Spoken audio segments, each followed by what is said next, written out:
बिस्मिल्लाहिर्रहमानिर्रहीम। तालील का बयान पढ़ा, फिर इल्लत के बारे में पढ़ा। अब मा कबल का मा बाद से रब्त बयान कर रहे हैं। कहते हैं तालील कभी कभी क़यास इस्तिस्नाई की सूरत में भी होती है। एक क़यास इफ्तिराक़ी होता है, एक क़यास इस्तिस्नाई होता है। क़यास इस्तिस्नाई का मतलब है जिसमें नतीजा या नक़ीज़ नतीजा बेआइन ही मज़कूर हो। और आप सब ने मंतिक में ये चीज़ें अच्छी तरह पढ़ी हैं, सिर्फ इशारा दे रहा हूँ कि जिसमें नतीजा या नक़ीज़ नतीजा बेआइन ही मज़कूर हो उसे क़यास इस्तिस्नाई कहते हैं। और क़यास इस्तिस्नाई में हरफ़ इस्तिस्ना भी होता है।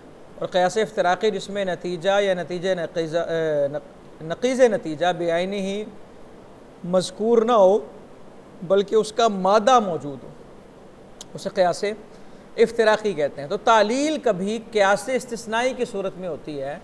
और ये क़यास इस्तिस्नाई जो है ये मुलाज़मा को मुतज़म्मिन है। किसको मुतज़म्मिन है? मुलाज़मा, यानी कि इससे मुलाज़मा समझा जाता है। तो इख्ताजा इला तफ़सीरिल मुलाज़मा, तो चूँकि ये मुतज़म्मिन है मुलाज़मा को, तो अब मुलाज़मा की तफ़सीर की ज़रूरत थी। तो मातिन ने कहा अल मुलाज़मा, मुलाज़मा कहें, तलाज़ुम कहें, इस्तिल्ज़ाम कहें, फ़ी इस्तिलाहिहिम बिमाअना वाहिदिन, मुनाज़िरीन की इस्तिलाह में तलाज़ुम, इस्तिल्ज़ाम और मुलाज़मा इनका एक ही माना है। और मुलाज़मा की तारीफ़ है कौनुल हुक्म मुक़्तज़ियन लि आखर, कि एक हुक्म दूसरे हुक्म का मुक़्तज़ी हो। एक हुक्म दूसरे हुक्म का मुक़्तज़ी हो, एक हुक्म दूसरे हुक्म का मुक़्तज़ी हो। ठीक है, कि जब सूरज तुलू है तो नहार मौजूद है। सूरज तुलू है तो नहार, सूरज का तुलू होना मुक़्तज़ी है कि नहार मौजूद। तो मुक़्तज़ी अशम्सु तालिआ और मुक़्तज़ा अन नहार मौजूद। तो इसे क्या कहते हैं? अच्छा, एक चीज़ यहाँ पे फ़र्क ज़हन में रखना, आगे चल के मज़ीद उसकी वजाहत करता हूँ कि एक के हुक्म से दूसरा हुक्म समझ आना ये नहीं तारीफ़ मुलाज़मा की। अगरचे इसमें एक के हुक्म से दूसरा हुक्म मालूम हो रहा है, सूरज के तुलू होने का हुक्म लगा तो दिन के मौजूद होने का हुक्म लगेगा। सूरज तुलू है तो दिन होगा, सूरज तुलू है तो दिन होगा। सूरज का तुलू होना हुक्म है, इससे दूसरा हुक्म साबित हुआ कि दिन मौजूद है। लेकिन हमने तारीफ़ की है एक का हुक्म दूसरे के लिए मुक़्तज़ी हो, सिर्फ हुक्म साबित ना हो एक से दूसरे का, पहला दूसरे का तकाजा भी करें।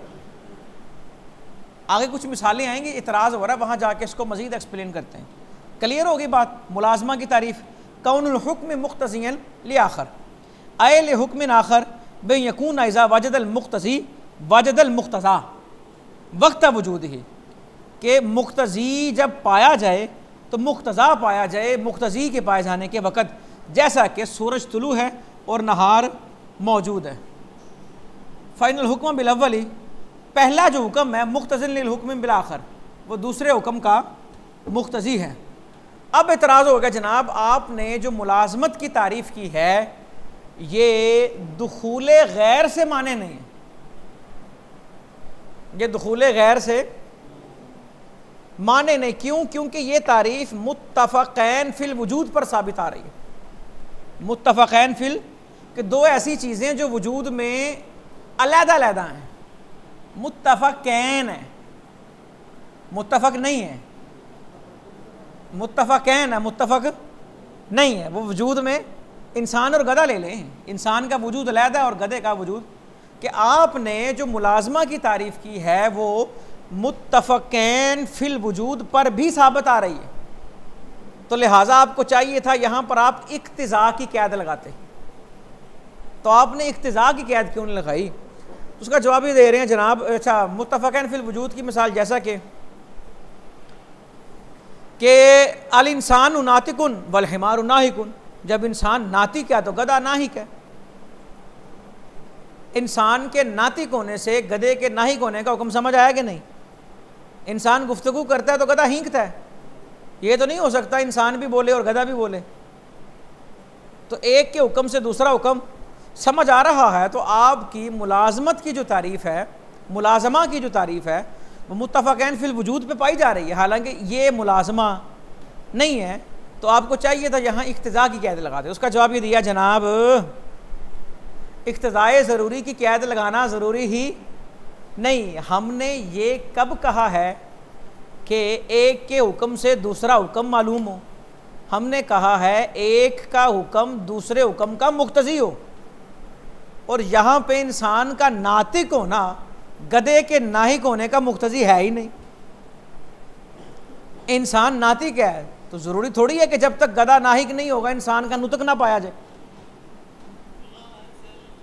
बताएं, ठीक है कि जब इंसान नातिक है तो ज़रूरी तो नहीं कि गधे का नाहिक होना पाया जाएगा तो इंसान का नुतक तहक्कुक होगा। जबकि पीछे जो मुख्तसी वाली बात है कि सूरज निकला है तो लाजमी है कि दिन मौजूद होगा, और दिन मौजूद है तो लाजमी सूरज निकला होगा। तो मुत्तफ़क़ैन फ़िल वजूद में एक से दूसरे का हुक्म पता लगता है, लेकिन एक दूसरे का मुख्तसी नहीं है। तो हम मुलाज़मा की बात कर रहे हैं जहाँ एक दूसरे का मुख्तसी हो। वला यस्दुकु मानल इक़्तिज़ा अलल मुत्तफ़क़ैन फ़िल वजूदी, और मुत्तफ़क़ैन फ़िल वजूद पे इक़्तिज़ा का माना सादिक ही नहीं आता। फ़ला हाजत इला तक़यीदिल इक़्तिज़ा बिज़रूरी, तो इक़्तिज़ा बिज़रूरी की क़ैद लगाने की हाजत नहीं है। ले जनाब, फिर एतराज़ हुआ। एतराज़ ये हुआ कि हुक्म जो है ये निस्बत तामा से होगा ना, और निस्बत तामा सिर्फ कज़ाया में मुतहक्कक है, जबकि मुलाज़मा जो है ये मुफरदात में भी पाया जाता है,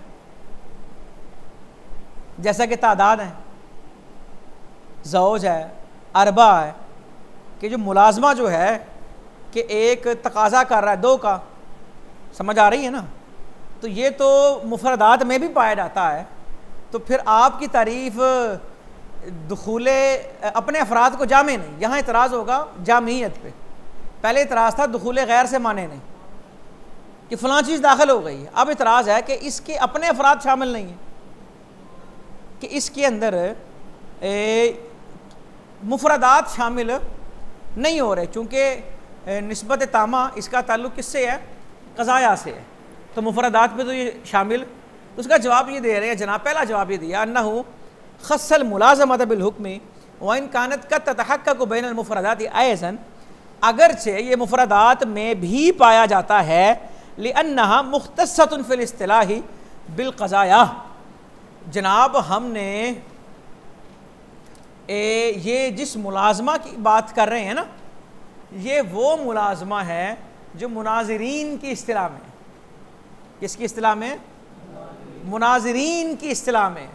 मुनाज़िरीन की इस्तिलाह में जो मुलाज़मा है ये ज़रूरी नहीं कि सिर्फ क़ज़ाया में मुतहक्कक हो, समझ आ गई? ये मुफरदात में भी पाया जाता है। और व इम्मा लिअन्न तलाज़ुम बैनल मुफरदात फ़िल हक़ीक़ा, और याद रखें कि मुफरदात के दरमियान जो तलाज़ुम है ना, वो दर हकीकत मुफरदात में नहीं, वो अहकाम के दरमियान तलाज़ुम है। जैसे आप मुफरद समझ रहे हैं, मुफरद नहीं है, उसके पीछे पूरी इबारत मौजूद है, पूरा कज़िया मौजूद है, उस कज़िये को ज़ाहिर करने के लिए लफ्ज़ मुफरद इस्तेमाल हुआ है, उसे मुफरद आप ना समझें। कमा यज़हरु बिअदना तअम्मुलिन, और ये बात ज़रा सा गौर व फिक्र करके हासिल हो जाती है, ये बात ज़रा सा गौर व फिक्र करके हासिल। मिसाल के तौर पे एक मुफरद है जी चार, क्या है जी? चार। तो अब इसके पीछे इबारत क्या होगी कि जब जोड़ा पाया जा रहा है तो चार भी पाए जा रहे हैं, समझ आ रही है ना? तो इनके पीछे पूरा एक सियाको सबाक है, वो देखने में मुफरद लगते हैं लेकिन हकीकत में वो मुफरद। पहली तो बात हमने की कि हमने यहाँ उस मुलाज़मा की बात की है जो मुनाज़रीन के यहाँ, और मुनाज़रीन के यहाँ ज़रूरी नहीं कि मुलाज़मा सिर्फ क़ज़ाया में पाया जाए, मुफरदात में पाया जाता है। और दूसरी बात हमने बात की कि जनाब ये मुफरदात हैं ही नहीं, ये देखने में मुफरद है, दर हकीकत यहाँ तलाज़ुम मुफरदात के दरमियान नहीं, उनके अहकामात के दरमियान है, और जो अहकाम है वो मुफरद नहीं, वो बाकायदा एक कज़िया है। वल हुक्मुल अव्वल, और जो पहला हुक्म है यानी मुक्तज़ी, इसमें फ़ाइल का सीगा, उसे मलजूम कहते हैं। उसे क्या कहते हैं? मलजूम। जो चीज़ पहले मालूम हुई है उसे क्या कहते हैं? मलजूम। और जो हुक्म सानी जो मुक्तज़ा है, इसमें मफ़ूल का सीगा, उसे क्या कहते हैं? लाजिम। सूरज तुलू है तो दिन मौजूद है, अशम्स तालिया ये मलजूम है, ये क्या है मलजूम, और फन नहार मौजूद ये लाजिम है। और कभी ये तो सूरत उस सूरत में है ना कि एक जानिब से इस्तिल्ज़ाम होगा, और कभी इल्ज़ाम होता है दोनों जानिबों से, कि जिस तरह जैसे पहले से दूसरा समझ आ रहा है उसी तरह दूसरे से पहला समझ आ रहा है। जब इस्तिल्ज़ाम जानिबैन से होगा तो जिसे आप मुक्तज़ी तसव्वुर करेंगे वो मलजूम होगा, और जिसे मुक्तज़ा तसव्वुर करेंगे वो लाजिम। यानी कि जब इस्तिल्ज़ाम जानिबैन से हो फिर पहले को मलजूम कहना और दूसरे को लाजिम कहना ये ज़रूरी नहीं, फिर दूसरा भी मलजूम हो सकता है और पहला भी लाजिम हो सकता है। अगर जानिब वाहिद से इस्तिल्ज़ाम होगा तो पहला मलजूम है और दूसरा लाजिम है, पहला मुक्तज़ी है दूसरा मुक्तज़ा। और अगर जानिबैन से इस्तिल्ज़ाम होगा तो कोई भी मुक्तज़ी हो सकता है और कोई भी मुक्तज़ा, और कोई भी मलजूम हो सकता है और कोई भी लाजिम हो सकता है। ले जी आगे रब्त है इसको इंशाअल्लाह फिर अगले सबक में डिस्कस करेंगे।